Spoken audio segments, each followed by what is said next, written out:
we throw them in the dumpster and we get to have the latest in the 15-year odyssey. It's transcended games, it's that big rivalry, it's the Telecom war.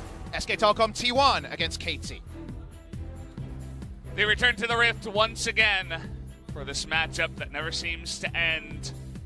There have been years where it's been very close, and some seasons where it has been very far. I feel like this is one of the most one-sided series for now. And we're getting personal in the bans already. Scores Gragas gone. Clids Lee Sin gone. Yes, they can be tier list bans. The Lee Sin, for example. The Gragas, not so much. As things get silent for a moment. You could hear a pin drop. Clearly, our music person is like, no, I wanted the Gragas this game.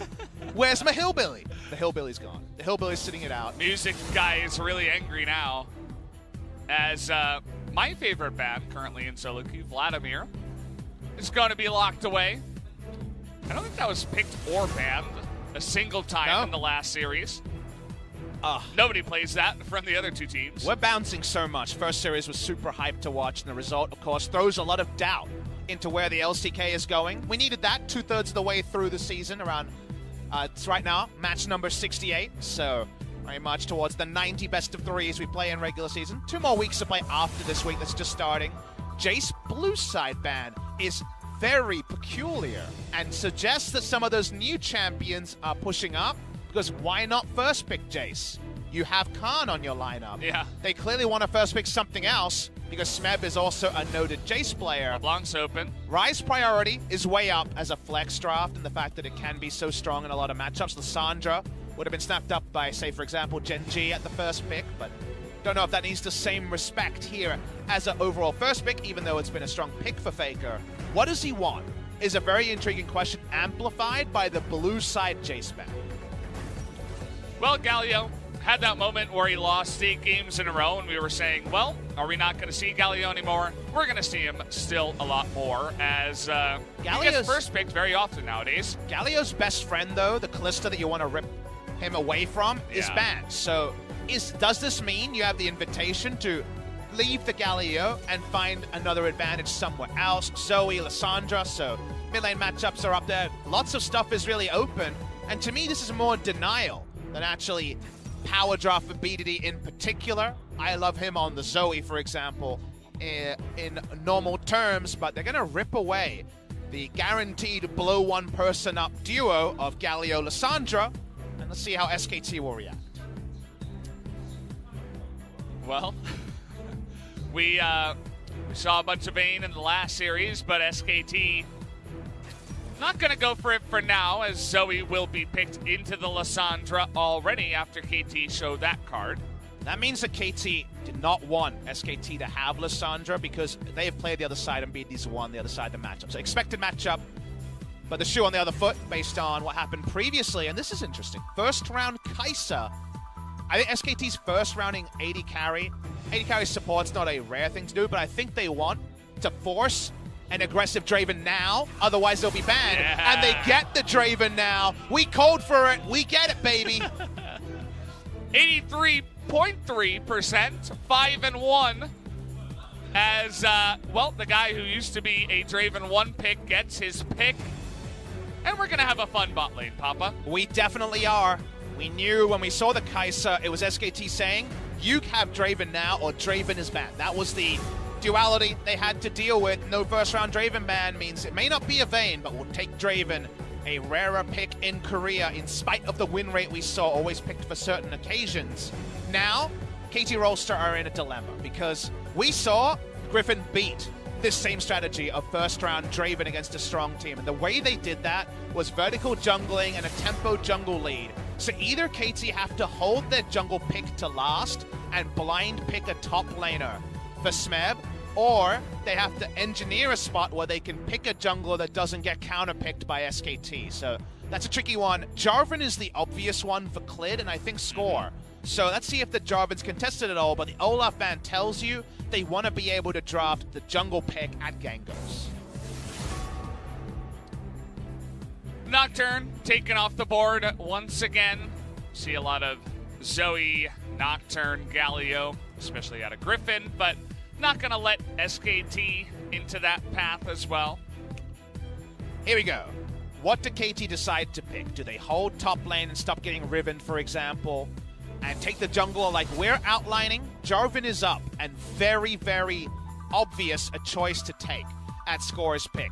And you need something bold, like something like Graves from Clid to really punish it with what's open. So that is what KT set up for and banned for, so definitely like them following through. Would Clid dare to go something like Graves that was buffed on this patch, or will he just try to fight fire with fire and go Rek'Sai? Both of them understandable choices, even though Graves has been out of the meta for so long. Thinking about an Aatrox here as well. Could see that hop into the jungle for Clid if he wants to hop onto that pick. Will be selected anyway. So what will be the last one? We get to wait and see, because like you say, it could definitely be a blind pick jungler or blind pick top laner. So Xin Zhao would be, of course, trying to fight early, not allowing Draven to have a combat advantage. Rek'Sai would be balancing things a bit more, but still erring towards the early game. And with the amount of guaranteed crowd control, Rek'Sai having that unburrow is another thing to set up Kai'Sa, potentially hitting down those dominoes. But that's after a Draven laning phase. So KT Rolster, they put the Draven in, and it's going to be the Aatrox counter. It's going to be Smeb's Fiora. This is a pick that definitely fits the player, but it's a pick that Khan knows so well. And Smeb in the past has drafted Fiora in decent spots and poor spots and not performed on the pick. It's actually one of his split pushers that's tripped him up. I famously remember Kesper Cup 2017, where they left open Ornn and said, I've got the counter pick Fiora, back when Ornn was broken strong, and Smeb got crushed in the matchup. Yeah. So it's a very good matchup for Fiora in the 1v1, but it's one that Smeb gets in his own head sometimes. And you have to think the jungler wants to be playing bot side around the Draven and not babysitting Fiora at any moment.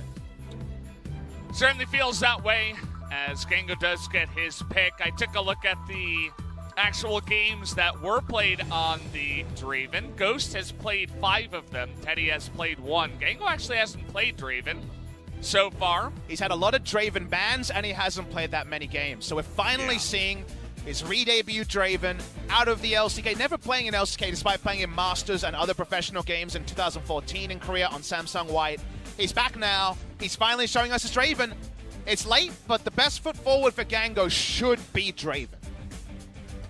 Should be. We'll see if he can actually pilot that to a victory here in Game 1, and especially if KT took Game number 1, then really anything could happen. I said that I predicted a lot of 2-0s this week. Well, so far correct. Yes, wasn't expecting it to go that way in Game number 1, but can it happen again? Another unexpected victory. Smeb on the Fiora, Gango on the Draven. They're not playing safe anymore. These underdog teams are coming out to fight, and I can't wait to see if it works.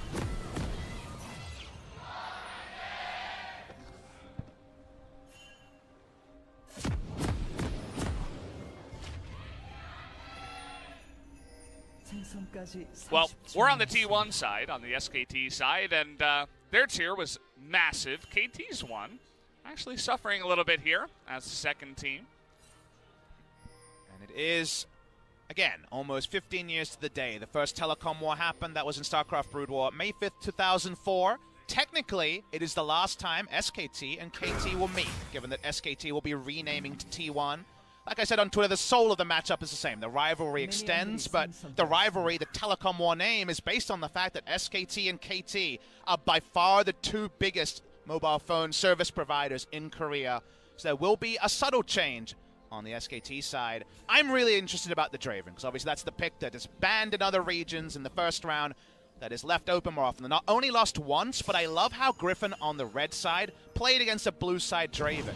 They had Galio in the first round with their AD carry, which I believe was Lucian, and then the moment they saw Draven on the blue side, they instantly locked in Braum, didn't have a Galio flex, and punished from level 1. Vertical jungler around the bot side, got both the Draven summoners. Draven never got to have the comfortable laning phase. This time, KT have the Braum, the level 1 is a lot more passive, and this should be some breathing room for Gango and Snowflower to do the thing that Draven is oh so known for, lane domination. So funny to see the difference in the Lissandra play, as everybody was calling for a Lissandra ban against Fly. It's the only champion that he really gets much success on. And then we turn it over to BDD, who is 0-4 on the pick. Definitely not a good look, but we'll see if he can pick up that first win here in this matchup. That's why you and I said it felt more like a denial Lissandra than, in fact, a power pick Lissandra on the side of KT. And when you see, you're going to go Draven, and you now have someone who can't get in your face and contest you reliably, it makes sense, right? If you're going to play the Draven comp, you don't want Lissandra in the hands of Faker to potentially pick away the Draven. So it flows, but the cost of getting the Draven has led to some issues when now you have Fiora, who should win if no junglers come, but with a target on her back, because you know Jarvan would prefer to get those catch-ins to ensure that Draven gets ahead. Because Draven from ahead, Draven from behind, very different predicaments. Klid ultra aggressive here on the Rek'Sai, went in and spotted Score at the blue. Took both Scuttle Crabs and then went into the jungle of Score. Didn't find him. Was looking for him specifically. Now looking for a play in the mid lane, but BDD's positioning is good enough to get away from that one. Really low kill pressure in the 2v2. I want to note, you would have noticed, it's press the attack, Rek'Sai. We saw this in the LPL when they were stuck on patch 9.2 for a long time. You would have presumed only Conqueror, but a second Conqueror nerf after the hotfix on 9.5, and Klid is going for a way to just inject early damage, and if you don't press tab and notice it, that bonus damage for the ally can be so important for the 2v2. And in a game where Fiora can snowball out of control, Draven can snowball out of control, the first skirmish around those picks with the Rek'Sai involved might actually be pivotal in which way the game goes. Score spotting Klid, walking through to the scuttle and then coming into the mid lane and says he probably didn't take most of the bottom side of his jungle. Goes in, gets a bunch of those camps, isn't going to rubber band the Raptors, most importantly, which I find to be very nice. I feel like LS would be happy about that too. I think it's, in this particular scenario, an interesting one. Yes, Rek'Sai has the skirmishing advantage, but I give Jarvan, Lissandra, and their ability to get places faster the invasion advantage, and you have a Draven bot lane. So red side jungle is the jungle side that I would imagine Skull would invade around, and Jarvan has an ability to escape there. So I wouldn't have mind the rubber band to be able to play bot side. If this just means he wants to play top side, I worry for the Draven. So we can only know in hindsight, it is an intentional choice, like you say, made by the Jarvan. But if you play towards that, then you're playing top side, and Papa doesn't like it.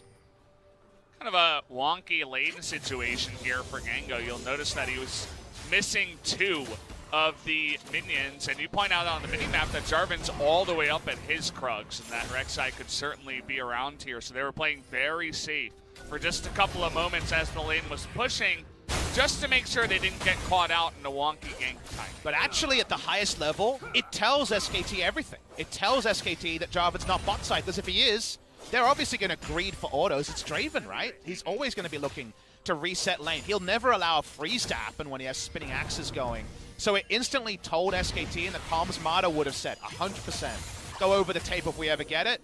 That's going to be Jarvan top side. They knew that from the freeze, so they're giving information, and it's around an area where KT should be strong. Does feel that way. Our observer did point out that the one little popcorn chicken is still alive, as nobody did get that one, so that camp going to not be rubber branded. Klid looking for the first play of the game, also has Zoe with Faker coming around. They know Jarvan can't be there.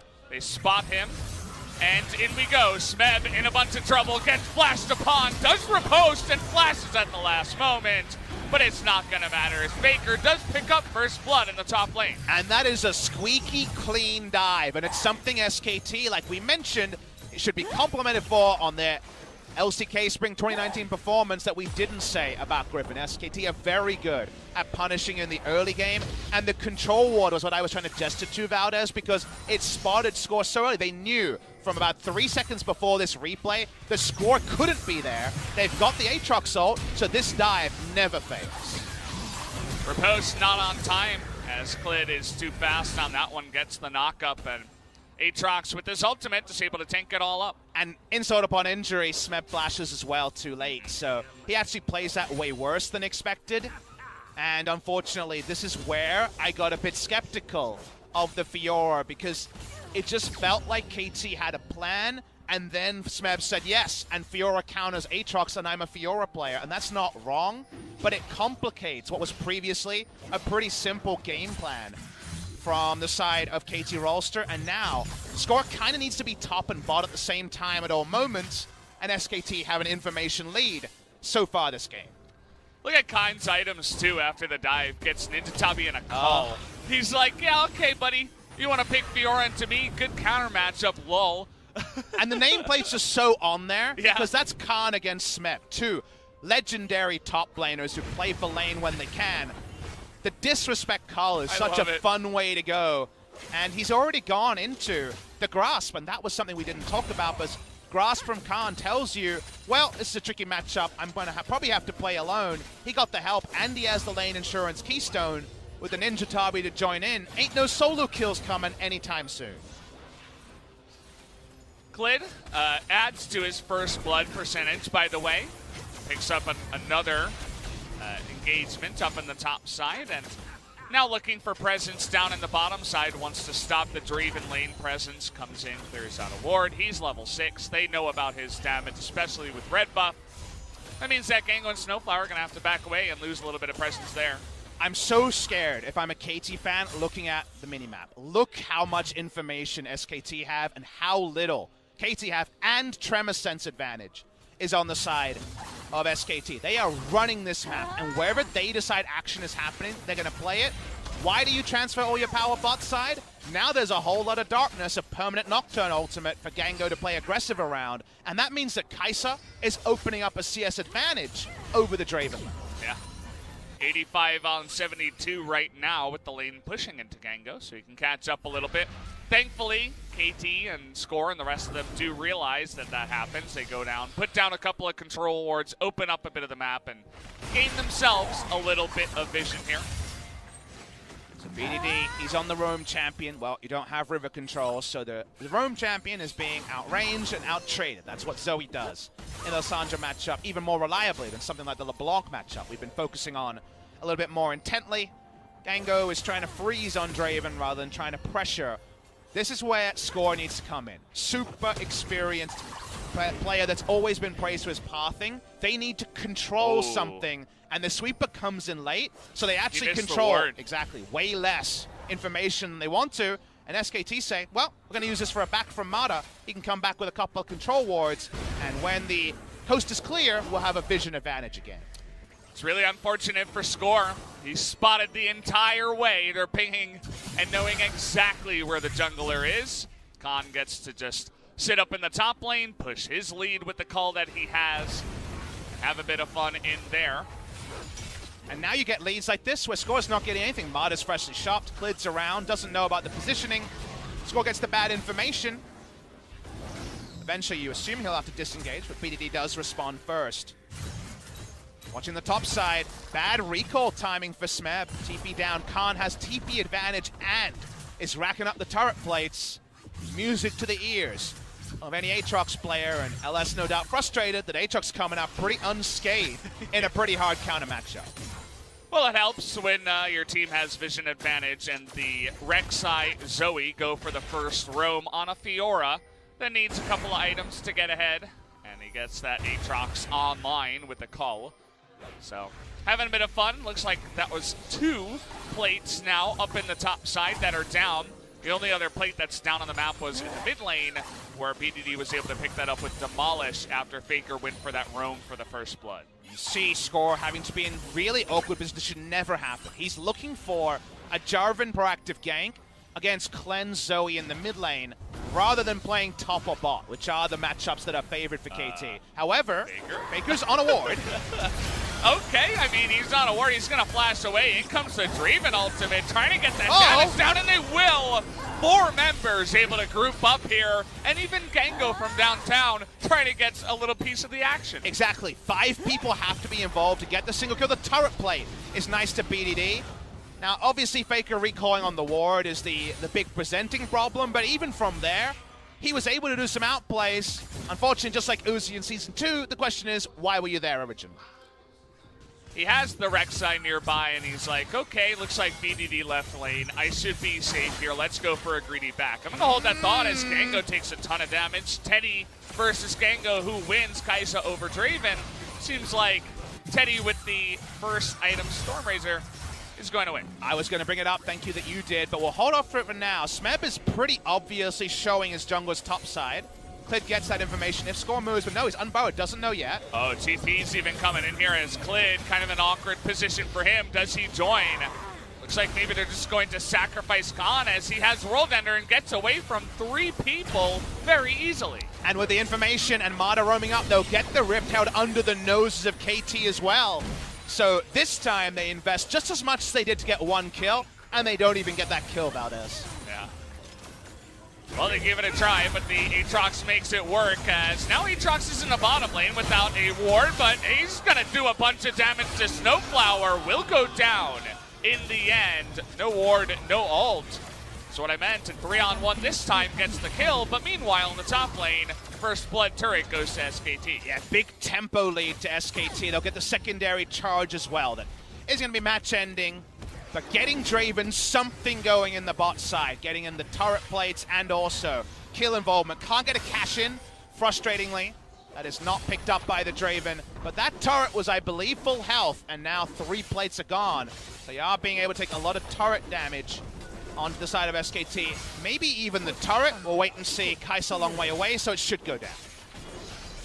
Smeb and Gango here going to split the gold and call it even. Like about 255 to each of them alongside the plate as, yeah, backing on a ward. Faker got in a bit of trouble. Yeah, Clid was unburrowed as this play started as well. I don't think it would have changed anything, but just an observation. Faker really nice on the photo jump timing there, but as we know, all good things have to come to an end. It was, in fact, all the turret plates taken in one fell swoop. Khan with a pretty proactive TP. He doesn't feel like he's going to go down, but KT know he used his ult in Vision just a second before, so while it takes some extra shots, it was only ever going to be a 1-for-1 plus plates trade, which you'll take if you're getting the plates, and it's not even a 1-for-1, it's a 1-for-0 with the plates. Yeah, that's part of the reason why KT, even though some of the early game was a little bit, you know, you want to avert your eyes, things looking pretty decent for them. They're up in gold, about 800 right now. They have Vision control for now around that Mountain Drake. We'll see if they can secure that objective. I'm angry about it, as I really want to talk about the Stormrazor rush. I know a lot of people's eyes are open to the fact that this was not the Kai'Sa build recently, but there's too much action being threatened right now, so I'm going to hold my tongue. I'll get to it when we get some time. Well, you can see just how well KT are able to deny all vision and how SKT are trying to get that vision back. Mata gets slowed here, going for the big taunt. Is only going to really get Braum here. They're going to burst him down. But can KT do the damage back? They get the Rek'Sai, they get the Aatrox, and make it one more. The 3-for-1 deal here at the supermarket goes the way of KT. Gango takes a bunch of damage, but that should be the kills, and maybe the Dragon going KT's way. There just wasn't teeth yet in front of or behind the huge dive. So while the Wombo CC looked good, the damage dealers at KT were in position, and Faker had to contend with just not being able to thread any damage in. There was a cash in there, importantly, for Gango. I didn't see the amount, but no doubt a pretty decent one with how much farming he's had so far. And that's why suddenly the gold lead is just straight in front of your eyes, and it bursts out of nowhere. It's massive, and I'm sure a lot of that is right onto Gango, who survives throughout the entire fight. Now, if you can have damage behind this Taunt Flash into Unburrow, it's big, and Snowflower dies, but from there, KT is in position. They have Braum dead, everything else in position. It's 1,019 altogether with the 300 gold. Yeah. Big cash in. The Bloodthirster rush, very often in the build. Gango no doubt liked. He went for the frontline Draven, and now frontline Draven goes for a build that's renewed. Bloodthirster to be a frontliner, and then IE rush. Do that crit damage early, and a confirmation on turret plates. The 2 in the mid lane, the difference between 5 in bot and 5 in top. It's a big one. That's the demolish on Aftershock Lissandra. Able to get a couple of those when the Zoe left the lane, and the one time they got the kill as well onto Faker. So it's just a little bit of extra damage that puts KT about 2,500 gold ahead of them right now. This Draven build reminds me of the last time Draven was meta, which was kind of Season 2, Season 3. I remember Aframu playing a lot of pro play Draven when he was still an AD carry. Bloodthirst: The Last Whisper, when items were different, then we had some Trinity Force on the Draven, but the big thought was when you went Bloodthirst: The Last Whisper, and kind of the same here, you don't have real attack speed in the build because only from your W you're getting attack speed. However, if you catch every axe, you blow people up, and if you have 25% crit and crit twice, you blow people up safely with Bloodthirst to IE. So it's just a different build where you're much more about, if you ever have to drop your axes, losing out on huge amounts of effective DPS. Sometimes it's all about those 2 first burst axes. Oh, yeah. Kind of in the way of the Corki with that item that I forget again. I don't know. Rapid Fire Cannon. Rapid Fire Cannon. It sounds awesome to say. I know. Usually you just say Rapid Fire Cannon. That's the name of the build. But you can also say Rapid Fire Cannon, and it sounds pretty good too. It's a big fire cannon, shoots rapidly, and yeah, kind of in that sense. You know, you throw out a couple of axes in the face of a Kai'Sa, and you crit once, it's like, well, okay, see you later, Kai'Sa, you don't exist anymore. And again, you high roll with RNG, and people die really fast if you get a double crit. Unlikely to, with how the crit system works in League of Legends. It does have it does have the burden of if you miss crit 3 times, you are much more likely to crit the 4th time. It's not an independent event each time. Smeb, even though he's fallen behind and should be further ahead in this matchup, remember he'll eventually reach an item timing that Aatrox can't match. And this is with Draven getting the late injection to actually be pretty powerful, earlier than the laning phase might have suggested. You can see Khan still hasn't cashed out that call that he got earlier on in the lane after the first blood. Valdez, your job is to tell me when the coast is clear to talk about the Kai'Sa. I think it's okay now. We don't really have Zoe around, and really the only action is in the top side. Objectives also, some minutes to spawn. So, Stormrazor Kai'Sa wasn't a thing after Stormrazor changed, because Stormrazor became thought of as a building block item.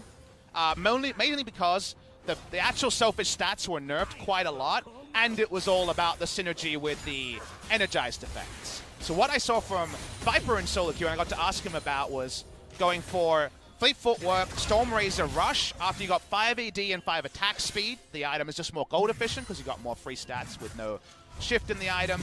And the big thing is, your Fleet Footwork procs, you do 50 magic damage and have a slow because you start with an energized effect. The curious thing is that Teddy has gone Stormrazor start and didn't go Fleet Footwork, so he can't actually proc the energized effect in the early game until he buys energized item. As Unbreakable should do some work here. And also, the other takeaway home is that you take home message is you have to go Doran Blade, as with Stormrazor is in terms of AD. If you go Doran Shield or sell the Doran Blade, you don't get the 100 AD until around level 12, as I found out in solo queue testing the build. So that's an important wrinkle there, but Doran's Blade start, Stormrazor, and then when you have the pickaxe and the recurve bow, you have and Berserker's Greaves, you have the 100 to evolve your Q&E. Always test your builds is part of that, as Exhaust has to be blown here by Faker. Don't worry, you got that one for free. Just able to poke out a little bit. As we talked about Smeb, the early game a little bit rough. He gets first blooded, but then he picks up a kill, and now he's doing a lot to just push ahead in that lane and dominate the Aatrox. Right now, if you started at 20 minutes, you'd assume the early game went differently than it really did, where SKT, in spite of having some losing side lanes, was winning those. And then a team fight happened and it was won by KT. But now at 20 minutes, it's like the game went to plan for KT. They get a do-over on what was a pretty wonky early game. And now we need to watch SKT find their punishments where they can, because we're getting close and close to the point where Fiora inevitably wins in the side lane, and then 4-1, the headaches begin for SKT, and they kind of need Zoe to pose the questions that stop KT from just rocking up to objectives with a pretty strong Draven and forcing SKT into a bad spot. KT, even from ahead, still very cautious about coming in here and contesting the Mountain Drake right now. Yeah, they don't want to take any chances, especially against that Zoe. They actually blow their Scrying Orb in spite of how strong the 4-man unit is here from KT. So, like you say, good sign that respect is being shown. But now we're tunneling with a bit of an ARAM play. This is the Braum here. I like how Faker takes angles to try to avoid the Unbreakable. Did it the first time, missed the second time, but you can see he thinks about his plays when he goes for them. And now SKT, speaking of that, they feel very nice to go for this one right now. But look at Fiora, going to be looking for that TP. See if he does go in here. Khan already in position. Scuttle Crab taken out here. Will Score go for the steal is the question. The answer is no. TP is being invested. TP comes in, and now they know that Smeb is right behind them. In goes Snowflower. Gonna get a really nice taunt, though, there from Mana. And Smeb, though, stays alive just barely for a little bit, but does go down. Mana, nice stopwatch in the backside. Khan trying to go 2v1. Gonna turn into a 4v1 as he's in a bit of trouble. Score trying to go in and get that slow. He does for now, and it looks like Aatrox is gonna go bye-bye, but at least the Mountain Drake goes the way of SKT, but KT pick up 3 kills. There was some rough moments there. The assist ping from Smeb was so real. He's like, guys, I'm actually coming. I committed my TP right at the end. They had to fight. The fight goes their way. But it's definitely a moment that might be turned against them, and now Khan actually gets some breathing room because he has TP advantage in the side lane. Yes, not the best matchup, but look at the assist ping on the minimap. That's Smeb saying, guys, I can't cancel this one. I'm coming in. And so they had to go for the all-in. Flash Brom doesn't find the maximum, but from there, Khan can't actually contest the backline as much as he wants to be able to. He gets Gengo to drop an axe, and Gengo doesn't have any mana, so they don't get full damage out of Draven. Well, Sandra passive starts the ball rolling, and from there, Faker just doesn't have a front line to put out damage. Yeah, they're kind of zoned. All he said was nice. There was actually a comment about Zoe poking, though. Think about Zoe poking at the end of it. I'm going to block the Zoe smoke. Nice. That wasn't Score, though. That was from the team. I'll assume Snowflower, but that was Carrot G-Sun. Thank you very much for that little interjection there. 2,500 damage kind of onto Aatrox. And this one outside of the AoE ult he was able to hit. BDD not going to face check Khan. Khan has a lot of things because he kind of needs them, right? He has to thrift shop and Executioner's Calling because both Fiora and Lissandra's healing can be relevant in the side lane.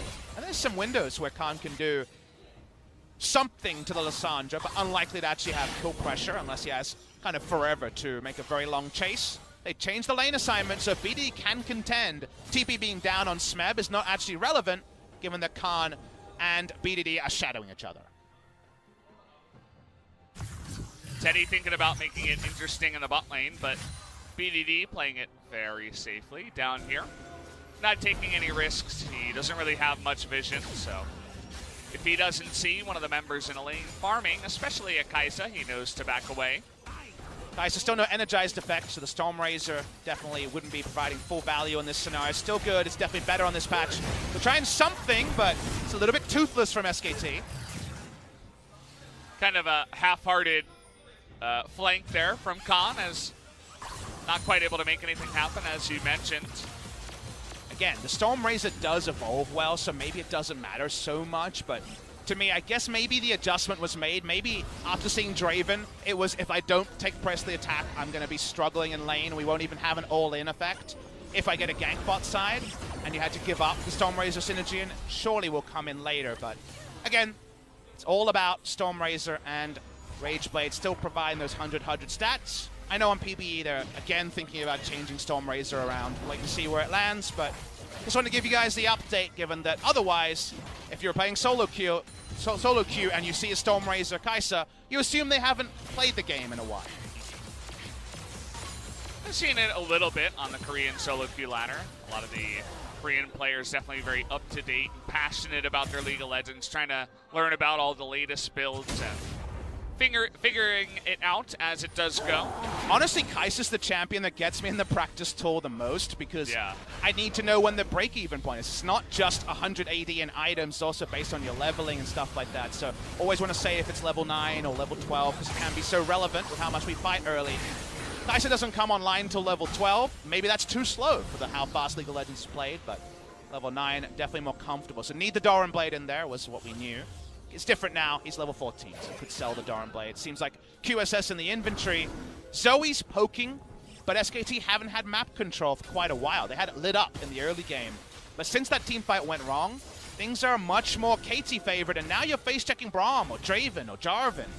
Things get trickier for SKT in the side lane the moment that Fiora gets to lane against the Aatrox again. Clade finds Smeb here.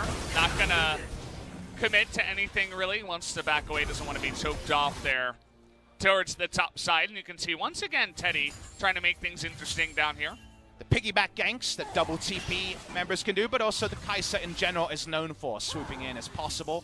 Lissandra that far away from a turret can be chased and killed. It's not mid lane where the glacial path is basically the entire lane, so is some kill threat if they're called in. They have the Executioner's calling to not allow Self-ult to be the answerer, but you give away some Baron control for that. They don't want to risk it. Start of some attack speed coming through from Gango, and certainly Mountain Drake has no threat on a Draven with Bloodthirst. He's just going to solo it down here. No real vision for the side of SKT as down it goes very fast. He can smite it himself. In case you're wondering at home, about 310 adoration stacks on the Draven right now since the last cash-in. So the payoff there. If you win the next team fight, yeah, that's almost full build Draven, right? At this point, getting closer and closer to it. 3 items done. Rapid fire cannon for the poking axes. I remembered it that time. I was waiting for you to see if you were going to say it, but then I was going to let it happen, let it fly. This has been a surprisingly good, what's the word, stabilization from KT. I think it's worth pointing out that it was because SKT kind of overfought a fight they didn't need to take, and then it ended up giving the lifeline to Gango and the rest of KT. I thought SKT were pretty flawless in the early game, but at the end of the day, we're coming off. Griffin being 2-0'd by Genji and KT in the same predicament down the bottom. They can find a match win here. It feels like both the teams got bonus wins they just couldn't have even hoped for. Yeah. Smev going to be brought back as Khan's thinking about it, but it's level 16 to level 15. Generally not a moment where you're looking to fight, but Khan has other thoughts as he is very confident in that lane for now. Picked up his death stance. And a lot of his team is nearby, down towards the bottom side. I'm interested to see how Teddy plays towards his items. He's gone Hurricane, which as we know is about AoE teamfight damage. But you consider the fights he's opting into, Draven Axe, goodbye health bar. Lissandra threat, trying to get out of there with a cleanse. Fiora gets on top of your Jarvan trying to get out there. How often do you hoover damage against this comp in a 5v5? Not that often. However, what do you have on your team? You have Aatrox with a stronger flank teleport, with timings swooping in late, and a Galio controlling space. You can understand what that fight looks to, but if the fight goes how we're outlining it earlier, then you feel bad about the Hurricane. So if you're going to build Hurricane, it is an awesome item onto a Kai'Sa in the best case scenario, but a lot of conventional logic suggests these fights are going to be very tricky for Teddy to get full value out of the Hurricane. See if he and the rest of his team can make it work as Gango is soloing the Baron, guys. Can he do it? I think the answer is looking like yes. They had to check it. They spotted it. Wow. You feel so pissed off. I'm going to say that out loud if you're Gango. Because, like, really? I was soloing it. Everyone else was envisioned. I mean, he can do it. That was pretty heads up from SKT. Yeah, I know. Smart for them to actually check that one, especially with a lot of members on the map still. Trying to make it not look obvious maybe makes it look the most obvious. No Unbreakable here. That was a very next level. The best blue trinket you could imagine. One person, we didn't see how he entered the pit. If he blast planted over and they checked it, he must have. Right? That's just Bazinga right there. That's awesome from SKT. Yeah. Faker's been really on point, I have to say. His trouble bubbles are big, and the damage, though, is not big as Faker goes wide on that one. Picks up a flash from Score. Oh, interestingly, both of them used flash in that play. Faker used his flash. I didn't see if it was the first battle star or the second, but was trying to get the damage in there. Didn't get it. I'm surprised that led to a trade of summoners. Score was for sure spamming his D key or F key during the revive there. As we know, I'm a noted Delasher. He's not a Delasher. Are you a Delasher? No, of course not. You're a flasher? Yeah. I'm going to call the cops, man. No flashing on this stream. You better call the cops on Score, too. No, I refuse. Flashed away. He lived with his flash, not his Delash. He is 4-0-3. Thank you very much. Well, Score and Faker are the two old hands. Their summoners are down. Everything else in a pretty good spot all the way around. As you say, Faker's accuracy hasn't been so relevant because it's been those Galio, Braum, big frontline, I can't get any damage off moments. Here we go again. I feel like I've seen this before. This time he's got to stop one. Faker is going to cleanse away from that one, but it's not going to be enough. There you go. Gengo from downtown picks up the kill, and now it's going the way of KT. Fiora gonna pick up the next one, and Clint all alone in here, not able to do enough damage. Double kill to the Fiora, and that should be Baron. They were baited by his accuracy, Valdez. It happens when you hit the skill shot you never thought you would. The hook that you couldn't accept onto the Amumu. They're on to Baron, and now SKT, they just have to push in a minion wave and hope because their Baron chances are 0. Absolutely 0. SKT gonna pick it up here, and Gengo doing a little dance. Able to get another kill and even more gold into his pockets. That Draven getting real scary now. And you know the Fiora that was behind? Then she got some kill involvements. Now she has Baron, and she always outscales Aatrox, so that's a bit of a scary side lane that LS is so happy about this. Aatrox is primed to lose this game. We get the replay. Everything LS says comes true. Remember, on the 13th time, just like last time, Jeanette get involved indirectly in that Griffin woe. The stopwatch bait here is masterful. Master tier bait. Gengo from downtown gets another 900 cash in. Another stopwatch saves VDD. I gotta say, I feel like Gengo buys his lottery tickets. Draven is all about the lottery tickets. You're hoping for a payout. Comes out a second time. They're feeling pretty good. KT's loud during their practice every time. Smeb especially is the chief offender. How many times do we sit here for mic check and hear Smeb just hooting and hollering in practice games, and Snowflower and friends around them? KT know they're in a huge advantage, and everyone can read it. 9,000 gold, Infernal, Baron, and they're Draven. You count stopwatch's completed item, and it feels like one when it's used perfectly. That's 6 items. Yeah. Today feels like a magical day for some reason. Genty 2-0ing him, and Mono, what are you doing, my friend? You're just gonna get dunked here by the guy on KT. He's not even on Team T1, as down goes Khan from his World Ender, has to back away, and everything is falling apart here for SKT. Oh, they're so far behind. Smeb just kind of dies. Whoops. They're going to get the mid lane turret from this. Smeb needed to be a little bit more aware of what was happening, but they're pushing 3 lanes. They're still getting plenty of these inhibitor turrets. Baron pretty good when you're this far ahead as well, and well, 2 inhibitors going to be nice here. Can Faker and the rest of them find something on the backside? Teddy surely going to be looking for that moment. There he finds it, but he can't get the kill on a score. And Gengo is still frontlining, has to cleanse. As the Knight's Vow on him, Clid trying to chase. Remember those outnumbered fights. Can be 5v4 with the hero's entrance available very shortly. Clid just stalking them down the lane. If they don't chase now, they probably straight up lose the game. It's right to chase and try to get a big play with Unburrow and also the hero's entrance. Too late, everybody gets away, and well, KT lining their pockets. First time these 2 teams went head-to-head, SKT dunked them. 2-0 was not close, but today is a magical day. And KT on the backs of Draven on Gengo are doing some really nice stuff. Doing it Gengo style, as this was some Oka Gengo style moments right here. Just starts opening up, and what is a Galio to do? He just dies instantly because you made some mistakes. He cashed in twice, and when this man hits the lottery ticket twice, the pain and the result is death. Smeb chases on to Khan, and this is just... It's a nice riposte, but this matchup is so heavily in Fiora's style. Even early game after the Aatrox nurse, it's level 18. He gets to riposte all day. And then Smeb is like ultra overconfident, says, hey, I can 1v3. No, you can't.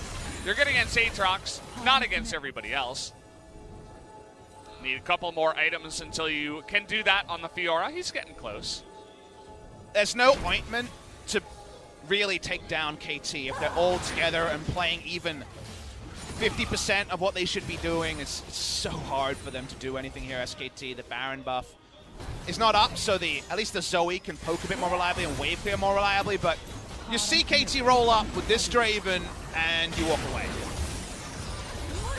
As well, BDD gonna have to ult himself there, looking, oh, nice double knock up here from Khan. He's going in, he wants this, in goes Teddy, he finds one, but a huge knock up from Score is immediately gonna shut that down, and Gengo in the back line, gonna be very safe. Not much that SKT can do. Faker here, though, is still alive.